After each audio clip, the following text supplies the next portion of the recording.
Happy Monday, everybody. My name is Brandon Rosa, and welcome to episode 274 of the Xbox in 10 podcast, your weekly source of Xbox gaming news covered in around 10 minutes. Every Monday, this podcast covers new game releases, the previous week's gaming news, and we all learn an Xbox-related fun fact together. The show is on YouTube and podcast services around the world, so please subscribe on your favorite and leave a review. Xboxin10.com, no numbers, is your quick source for links to all of our podcast destinations, and social media profiles, which you can follow at Xboxin10. To start, let's talk game releases.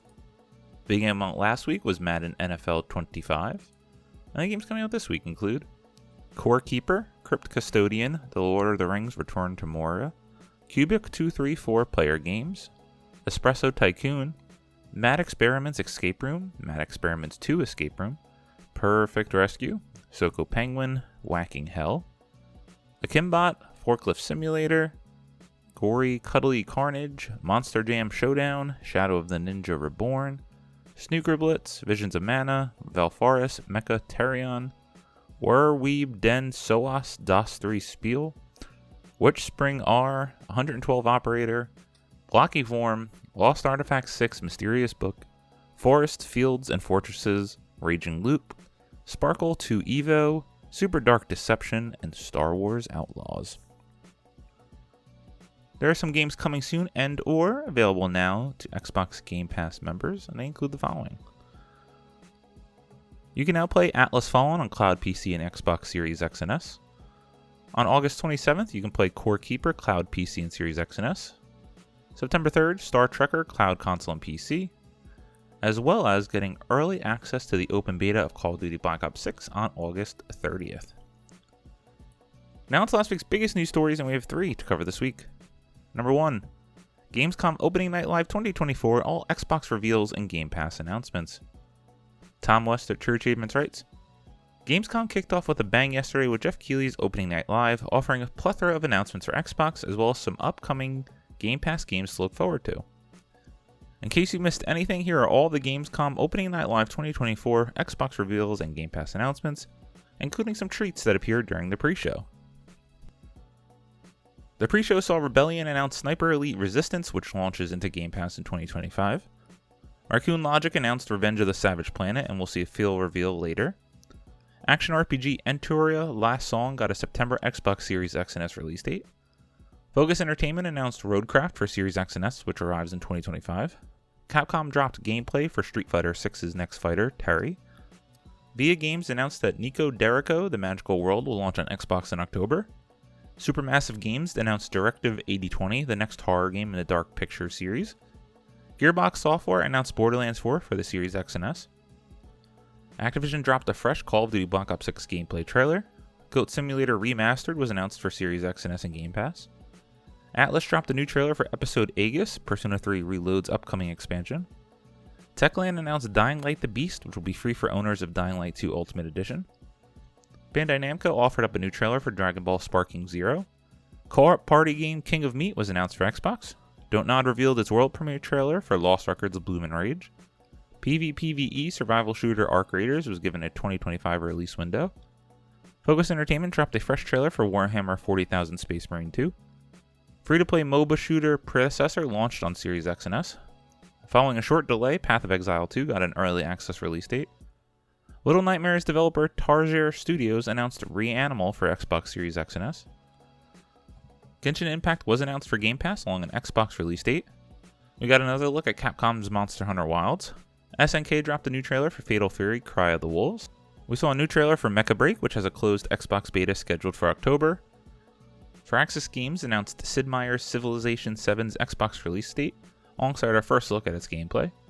Starfield Shattered Space DLC got a September release date, and vehicles arrive in Starfield via a free update. Free-to-play hero shooter Marvel Rivals got an Xbox Series X and S release date. While not a game, Amazon Prime announced Secret Level, a 15-episode series releasing in December, featuring a number of huge gaming IPs. Age of Mythology Retold got a fresh trailer ahead of its launch next month. Upcoming Xbox-exclusive Towerborn was delayed into 2025. Warhorror Studios dropped a fresh Kingdom Come Deliverance 2 trailer ahead of a full gameplay reveal later today. Supermassive Games gave us a new look at Little Nightmares 3. The creators of Far Lone Sales revealed their next game, Herdling. Bandai Namco announced Unknown 9 Awakening's release date alongside a live-action trailer. Blizzard gave us a look at the mercenaries coming to Diablo 4 with the Vessel of Hatred DLC. Action RPG The First Berserker Kaizen got a new gameplay trailer. Upcoming Xbox Game Pass sim management game Aria History Untold got a fresh new trailer. Life Sim Footopia was announced for Xbox. Indiana Jones and the Great Circle finally got a release date, and it was also confirmed for PS5. Hangar 13 ended the show with an announcement for Mafia: The Old Country. So lots and lots of news for a show that I thought was okay to good.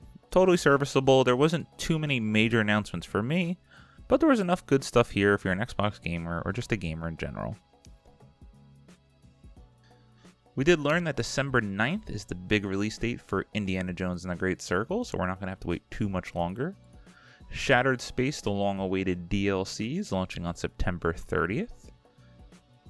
For me, seeing another trailer from Don't Nod's Lost Records Bloom and Rage, famous for Life is Strange, is very exciting to me. Gearbox Software seemingly not so surprised at announcing Borderlands 4 after the terrible reception of the movie. Good to try to get some goodwill back on that front. And the other big one for me that I'm really looking forward to playing and trying is Marvel Rivals coming to consoles on December 6th. Can't wait. Overall, good show, Jeff Keighley. Nicely done. Number 2, Xbox boss Phil Spencer explains decision to launch Indiana Jones and the Great Circle on PS5. Wesley Impool at IGN writes, perhaps the biggest announcement coming out of Opening Night Live was Microsoft's decision to launch Machine Games' hotly anticipated Xbox game, Indiana Jones and the Great Circle, on PlayStation 5, a few months after it launches on Xbox and PC. It's the latest first-party Xbox game to make the jump to a rival console, following the release of Obsidian's Pentiment and Grounded, Tango Gameworks' Hi-Fi Rush, and Rare Sea of Thieves earlier in 2024. In June, Microsoft announced id Software's upcoming Doom: The Dark Ages will also launch on PS5 next year. During a Microsoft Gamescom 2024 livestream, Xbox chief Phil Spencer responded to a question specifically about the decision to bring Indiana Jones and the Great Circle on PS5 and what it means for other upcoming new Xbox releases. Responding, Spencer pointed to the apparently successful release of the 4 Xbox games on non-Xbox platforms and the boost they've enjoyed by going multi-platform. Quote, our franchises are growing stronger. Our Xbox console players are as high this year as they've ever been, end quote, Spencer said. Quote, so I look at it and say, okay, our player numbers are going up for the console platform. Our franchises are as strong as they've ever been, end quote. Crucially, Spencer added that Xbox's multi-platform push is in part about bringing in more money to Microsoft's gaming business, with the pressure now on to deliver following Microsoft's eye-watering $69 billion acquisition of Call of Duty maker Activision Blizzard last year. Quote, and we run a business, end quote, Spencer said. Quote, it's definitely true inside of Microsoft the bar is high for us in terms of the delivery we have to give back to the company. Because we get a level of support from the company that's just amazing and what we're able to go do. So I look at this, how can we make our games as strong as possible? Our platform continues to grow on console, on PC, and on cloud. It's just going to be a strategy that works for us, end quote. So I did want to talk about this here, and first off about the announcement of PS5, that was really the only thing I had a problem with during Jeff's show. They announced it as if they had one more big thing for Machine Games. Like we were maybe going to see Wolfenstein, that's what went through my head immediately, but which really wouldn't make sense, but the way they framed it up, to make a big announcement like, oh, let's celebrate it's coming to PS5, just seemed really weird. Why would you try to distract from it coming to Xbox and Game Pass? And why not just put this in a blog post later on in the day? So that all seemed weird, but I have to admit, I'm not against this whole strategy. If we want Game Pass to continue to be a pillar of Microsoft and gaming, then we're going to have to concede that some of these games need to go onto other platforms so they can make back the money on what allows them to serve us the subscription service of Game Pass Ultimate for the price that they do. I'm okay with it. I can understand why people get frustrated at it, but again, this is the direction they're heading. He said it here. He said it earlier this year. It's not changing, so everyone's just going to have to either get with it or move on. Number 3, Game Pass Standard launches today won't get Microsoft's new releases for a while.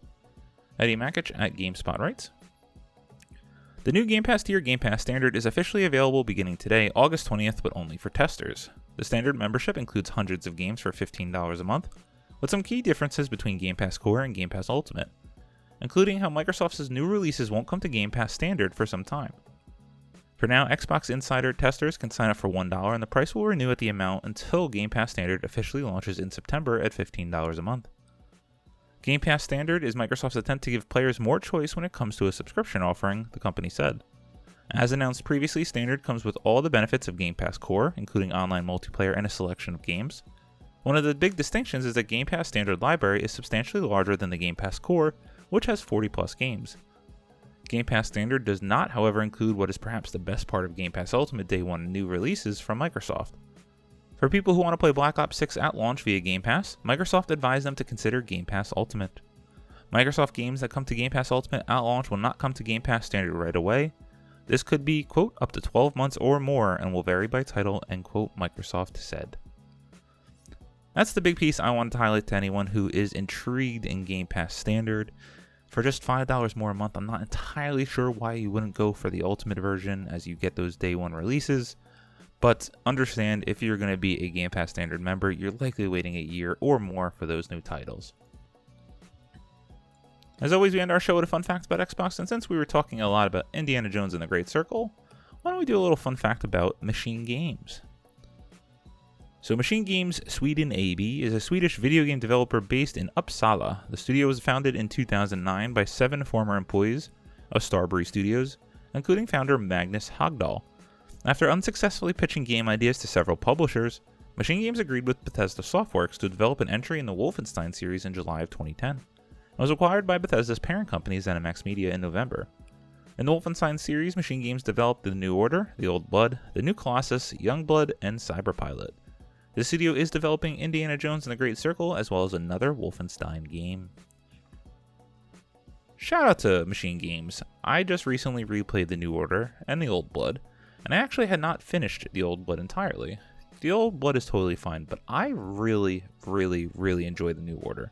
All the cutscenes, and this is all preparation as I want to go back through Machine Games' catalog leading up to Indiana Jones, and I'm going to play The New Colossus next, and I remember loving that game. I did feel like it ran a little long in the tooth, but I'm excited to get back to it and see what I think now. Thank you all for listening to the Xbox in 10 podcast, your weekly source of Xbox gaming news covered in around 10 minutes. If you like the show, please subscribe on your favorite podcast service, share it with your friends, leave a review, and follow on all social media at Xbox in 10.